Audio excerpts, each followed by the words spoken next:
I'll leave a link below. This is the vanity I tore out, and on the top of the vanity is all the things I used to build this vanity right here. And I'm going to show you how to do this step by step. I'm setting the front here with a straight edge, and this sets the whole job.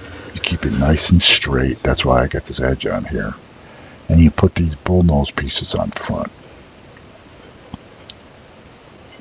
And I checked this all out before I started. Had the edge on there with a little bullnose piece, and then you'll see I checked along the whole edge with a pre-cut piece to make sure I had enough room to set a skirt piece, they call it, underneath that bullnose. Now I'm combing out the thin set and setting the left side of this vanity because it was a square wall. I'm using the hand cutter to put cuts along the back. Back in the day, we would do whole tub showers and vanities with a hand cutter, especially this is called 4 1/4 tight joint. I'm beating the tile in. So another thing you probably haven't seen is this is called a beading blocks.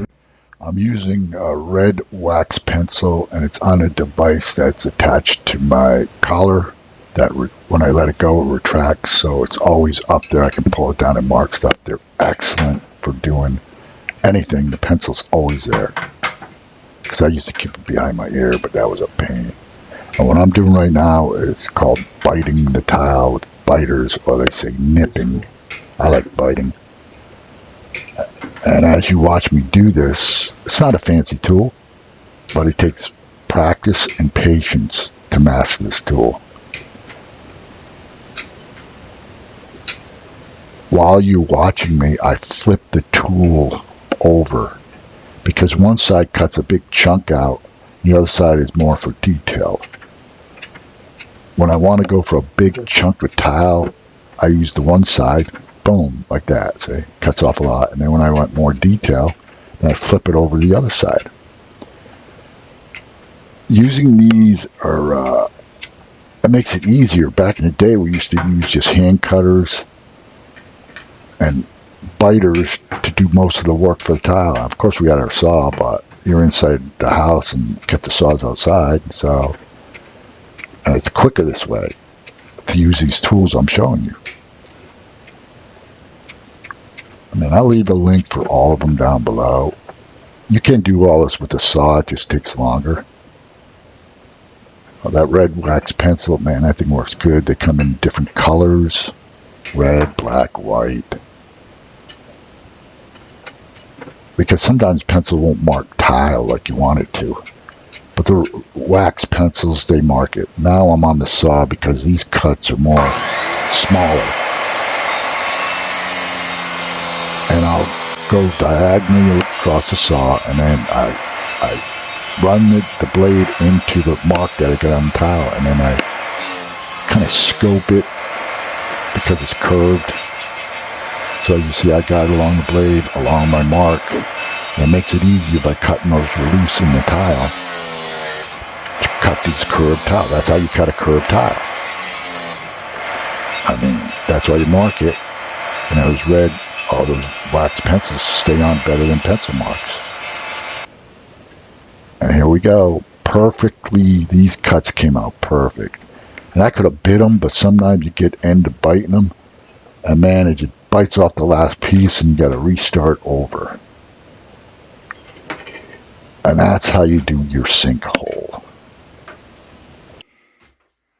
Top is done. Time to work on backsplash. I'm cutting these tiles in half and 4 tiles to raise up my backsplash to cover up the old sheetrock line that was left from the old backsplash. And I'm stoning these tiles. Any tile that's exposed, you stone. Here I'm tile on the tile on the thin set, and pushing these white space, these blue spaces in. They're 1/16 of an inch. I'm putting on backsplash, using my pointer to tap them in, move them around, embed them in the thin set, give them a little knock. Then I'm actually looking make sure everything lines up. Most of the time I'll put a level on top there to make sure they're all nice and straight. And I got these white little wedges because a lot of this tile isn't the same size.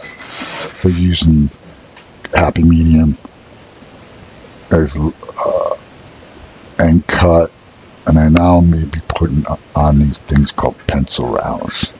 I think this was 6" by 1/2 inch.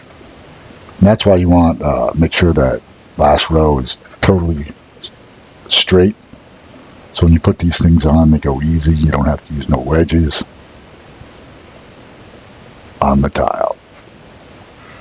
And this is called buttering the tile with my pointer right here. Pointer is a must-have on a tile. Now this is called the skirt piece. You cut the tile and hang with tape. This is where a basic tile job became custom. If this has helped you out, I put everything I know about grouting into my guide, Grout Like a Pro. I'll leave the link below. My motto is, learn it once, do it right forever. Have a blessed day.